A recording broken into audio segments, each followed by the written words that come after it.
고를 수 있을까요? 지금 우리들이 살아가는 이 나라, 과거와는 비교할 수 없을 정도로 고도로 성장한 나라가 아닐 수 없습니다. 그런데요, 지금 우리나라를 선진국이라고 부를 수 있을까요?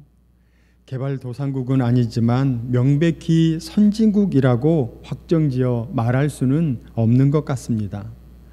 선진국이다 아니다는 국민 총생산일 수 있는데요, 단지 돈이 많다고 해서 선진국은 아닙니다. 여기에 그 나라의 국민들의 의식 수준까지 끌어올려야 합니다. 그래서 선진국을 가늠하는 척도는 정직성이라고 합니다. 돈은 많은데 부정부패가 횡행하다. 돈은 많은데 절도 사건이 끊이지 않는다. 돈은 많은데 길에 쓰레기를 함부로 버리고 신호등이 있음에도 불구하고 무단 횡단을 일삼고, 주차 금지라는 글씨 앞에다 주차를 일삼는 모습이 있다면 아무리 돈이 많은 나라일지라도 선진국이라고 하지는 않습니다. 그 안에 살아가는 사람들이 얼마나 정직하게 살아가느냐가 더 중요하다는 것입니다. 세상의 선진국을 가늠하는 척도는 정직성이라고 말씀드렸습니다. 그렇다면 크리스찬의 신앙의 척도는 무엇일까요? 그것은 거룩성입니다. 세상과 구별되는 거룩이 존재하지 않는다면 본인은 하나님을 믿는다고 하지만 주변의 그 누구도 하나님을 믿는다는 것을 인정하지 않을 것입니다. 거룩이란 히브리어 코데시라는 단어이고요, 뜻은 잘라냄 또는 분리함을 의미하고 있습니다. 즉 종교적인 용법에서 하나님을 섬기고 예배하기 위해 세속적인 것들로부터 구별됨을 뜻합니다. 오늘의 거룩을 잃어버린 이 땅의 사람들을 보면 정직하지 못한 모습을 보게 됩니다. 한국에 잘 나가는 사람들, 예를 들면 국회의원이라든지 연예인들, 스포츠인들 가운데 크리스찬들은 많은 퍼센트를 차지하고 있습니다. 그런데 왜 세상은 변화되지 않으며 심지어는 기독교를 욕하는 분위기가 여전할까요? 차별화되고 구별되어야 하는 믿음의 사람들의 모습과 믿지 않는 사람들의 모습의 차이가 별반 다르지 않기 때문입니다. 오늘 예수님께서는 우리에게 그리스도인의 삶은 이렇게 살아야 한다 말씀하고 계십니다. 바로 좁은 문으로 들어가라는 것입니다. 신앙인으로 산다는 것은 단지 교회에 다닌다고 해서 되는 것은 아닙니다. 삶이 신앙인답게 사는 것이 필요합니다. 우리 주님께서는 신앙인답게 살아가게 하기 위해서 산상수훈 말미에 몇 가지를 말씀하십니다. 좁은 문으로 들어가는 것, 찾는 이가 적은 곳을 택하는 것, 생명으로 인도하는 문을 택할 것, 협착한 곳을 택할 것, 좋은 나무가 될 것 등등입니다. 어떻게 해야 예수님께서 가르쳐 주신 산상수훈의 참 그리스도인의 삶을 살아갈 수 있을까요? 어떻게 해야 예수님의 제자답게 살아갈 수 있을까요? 그 비결이 무엇인지 오늘의 본문을 통해서 예수님께서는 우리에게 말씀하고 계십니다. 오늘 하나님께서는 좁은 문으로 들어가라 말씀하십니다. 13절과 14절의 말씀을 우리 함께 읽겠습니다. 좁은 문으로 들어가라. 멸망으로 인도하는 문은 크고 그 길이 넓어 그리로 들어가는 자가 많고 생명으로 인도하는 문은 좁고 길이 협착하여 찾는 자가 적음이라. 아멘. 좁은 문과 큰 문, 협착한 길과 넓은 길, 생명과 멸망이 각각의 대칭 구조를 이루고 있는데요, 우리 인생에는 두 개의 문과 길이 항상 있는데 좁은 문으로 들어가면 협착한 길을 지나 생명으로 가게 되고, 큰 문으로 들어가면 넓은 길을 지나 멸망으로 가게 되는 것입니다. 여기서 좁은 문은 신앙으로 들어서는 첫 번째 관문으로 회개와 같은 신앙의 결단을 의미하며, 협착한 길은 신앙 안에서의 삶이 힘들고 어려운 것임을 의미하는 것입니다. 반대로 넓은 문은 불신앙의 삶을 선택하는 것이며 넓은 길은 불신앙의 삶이 훨씬 편하고 자유로워 보이는 것을 의미하고 있습니다. 그러나 좁은 문과 큰 문을 선택한 결과는 생명과 멸망이라는 엄청난 차이가 있습니다. 예수님께서는 생명과 멸망으로 가는 두 문을 제시하시고 제자들에게 좁은 문을 선택할 것을 말씀하십니다. 또한 생명으로 가는 인생의 길이 험하고 협착하여 이를 선택하는 사람은 의를 위하여 억울하게 핍박을 받고 사람들에게 미움을 받을 것이지만 천국에 복이 있다 말씀하심으로 제자들의 신앙의 길에 격려와 위로를 주셨습니다. 또한 좁은 문으로 들어가는 사람은 적고 큰 문으로 들어가는 사람은 많을 것임을 말씀하시면서 신앙의 길이 외롭고 어려운 길임을 밝히고 계십니다. 거창고등학교 직업선택의 10계명을 아십니까? 직업선택의 10계명이 있습니다. 첫 번째, 월급이 적은 쪽을 택하라. 내가 원하는 곳이 아니라 나를 필요로 하는 곳을 택하라. 승진의 기회가 거의 없는 곳을 택하라. 모든 조건이 갖춰진 곳을 피하고 처음부터 시작해야 하는 황무지를 택하라. 앞 다투어 모여드는 곳에는 절대 가지 마라. 아무도 가지 않는 곳으로 가라. 월급이 적다라고 하면 누가 갈까요? 그런데 월급이 적은 쪽을 택하라 이야기하고 있습니다. 내가 가고 싶은 곳이 아니라 나를 필요로 하는 곳을 택하라. 승진의 기회가 거의 없는 곳을 택하라. 가시겠습니까? 가시겠습니까? 아마 아무도 안 가실 것 같아요. 모든 조건이 다 갖춰진 그러한 곳을 피하고 처음부터 시작해야 하는 황무지 같은 곳을 택하라 말하고 있습니다. 앞다투어서 사람들이 문정성시를 이루는 그러한 곳을 절대로 가지 말고 아무도 가지 않는 그곳을 선택하라 이야기하고 있습니다. 여섯 번째는요, 이것도 참 희한합니다. 장래성이 전혀 없는 곳을 장래성이 전혀 없으면 가지 말아야죠. 장래성이 전혀 없다고 생각되는 바로 그곳으로 가라. 일곱 번째는 사회적 존경을 바라볼 수 없는 곳으로 가라. 한 가운데가 아니라 가장자리로 가라. 부모나 아내나 약혼자가 결사 반대하는 곳이면 틀림없다. 의심치 말고 그곳으로 가라. 왕관이 아니라 단두대가 기다리는 곳으로 가라. 참으로 어려운 내용입니다. 좁은 문 맞습니다. 그런데 그 길이 좁은 문 같이 보이지만 그 결과는 아주 좋은 길이, 형통의 길이 놓여 있을 것입니다. 그래서 우리 직업선택의 10계명 1부터 10까지 쭉 봤는데요. 그 어디에도 크고 넓어 들어온 자가 많은 것을 선택하라는 것은 단 하나도 없습니다. 오히려 적은 곳, 없는 곳, 아무도 가지 않는 곳, 아니 결사 반대하고 단두대가 있는 곳으로 가라 말하고 있습니다.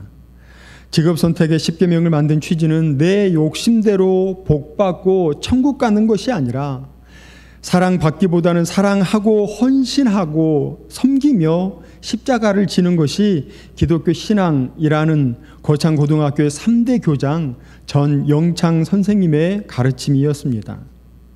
거창고등학교의 10계명은 좁은 문으로 들어가라는 것인데요. 마치 문이 좁고 협착하여 찾는 자가 적지만 종국에는 승리의 길이요 형통의 길이며 생명의 길임을 알 수 있게 된다는 것입니다.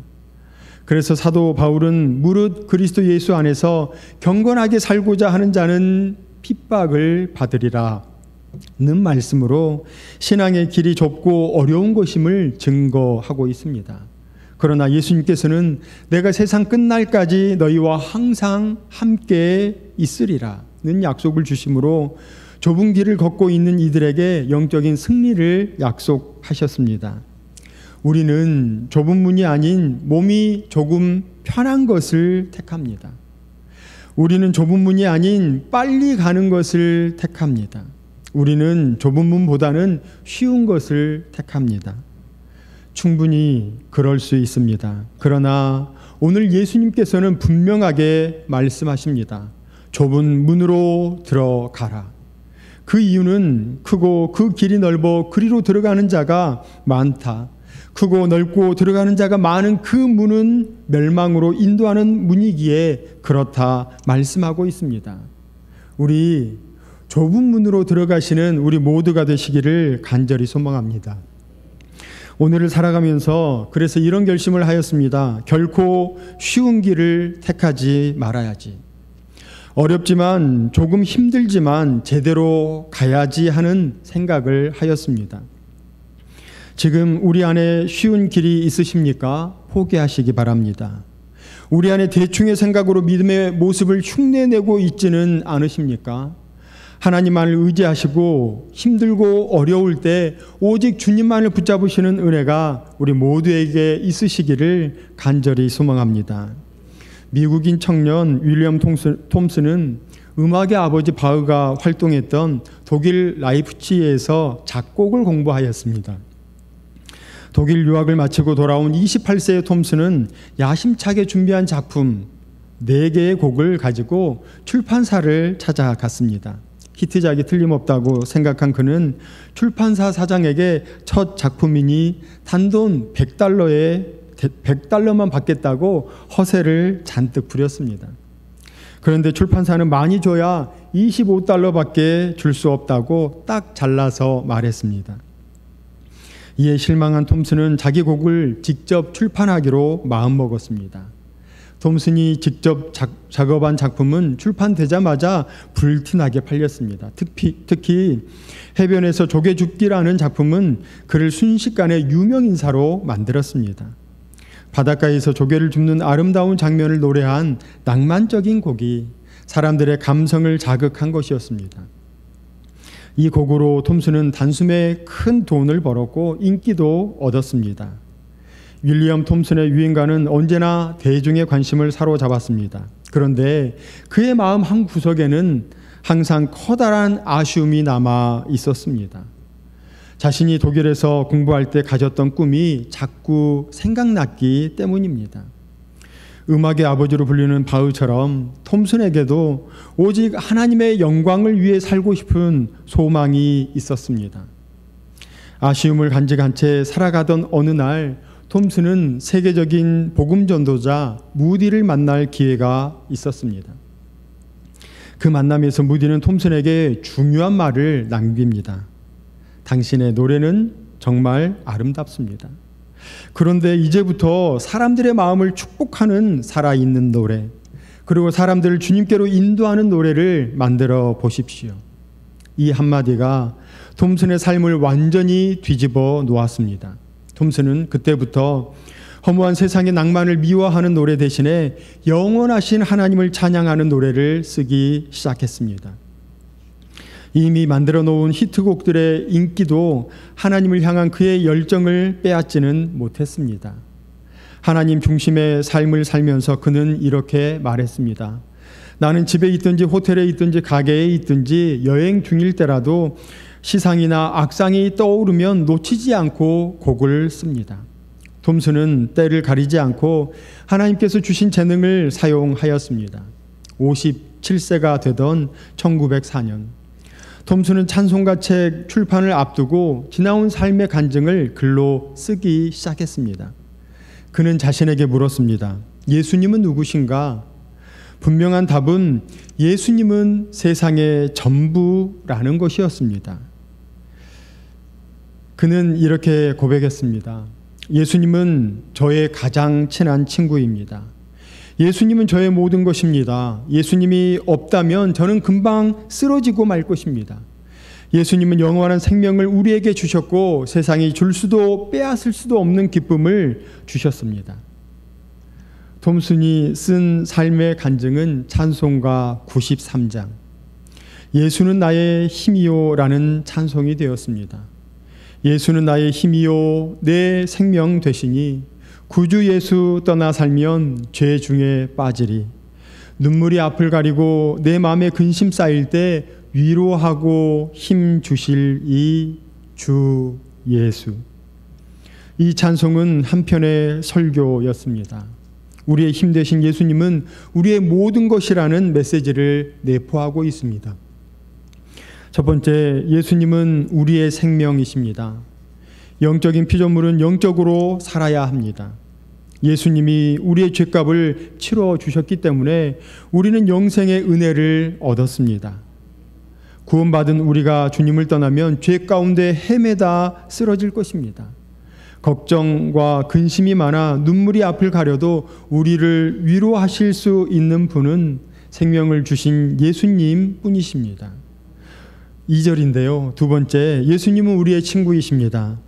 세상 친구는 배신할 수 있지만 예수님은 어제와 오늘 그리고 내일도 변함이 없으십니다. 성경은 사람이 친구를 위하여 목숨을 버리면 이보다 더 큰 사랑이 없다 말씀하고 있습니다.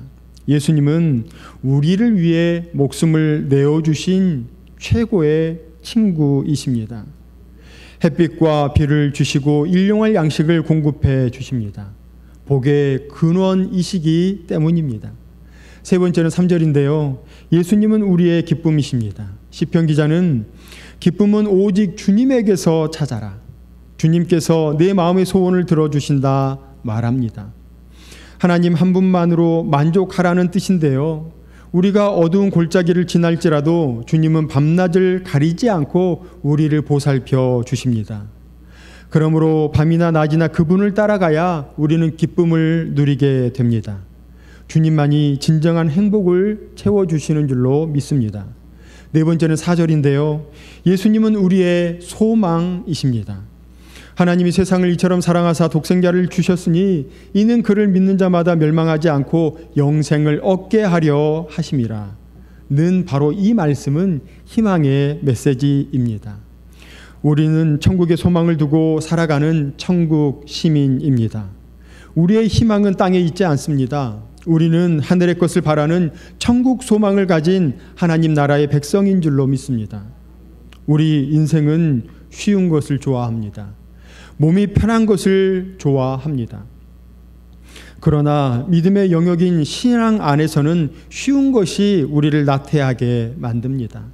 편한 것이 우리를 영적인 병이 들게 합니다. 적당한 시간이 걸려야 하는데 성급하게 빨리빨리만을 찾게 되면 관계가 엉망이 되고 믿음의 공동체에 어려움이 찾아오게 됩니다. 우리의 힘이요 생명 되신 예수 그리스도를 굳게 믿어 좁은 문, 협착하고 찾는 이가 적지만 생명으로 인도하는 문을 택하여 거룩을 삶으로 살아들이시고 참 그리스도인의 삶을 살아드리는 사천읍의 모든 성도님들 되시기를 주님의 이름으로 축원합니다. 함께 기도하겠습니다. 사랑과 은혜의 하나님, 우리들에게 찬양 예배 가운데 신령과 진정으로 예배드리게 하시고 말씀하여 주심에 감사를 드립니다. 하나님, 원하옵기는 좁은 문으로 들어가라 말씀하신 것처럼 쉽고 편하고 빠른 길이 아니라 좁은 문을 선택하게 하시고 조금 힘들더라도 생명으로 인도하는 문인 좁고 협착하여 찾는 이가 적은 예수 그리스도의 길, 복음의 삶을 살아가는 사천읍의 모든 성도 되게 하여 주옵소서. 감사를 드리오며 사랑이 많으신 예수님의 이름으로 기도드립니다. 아멘.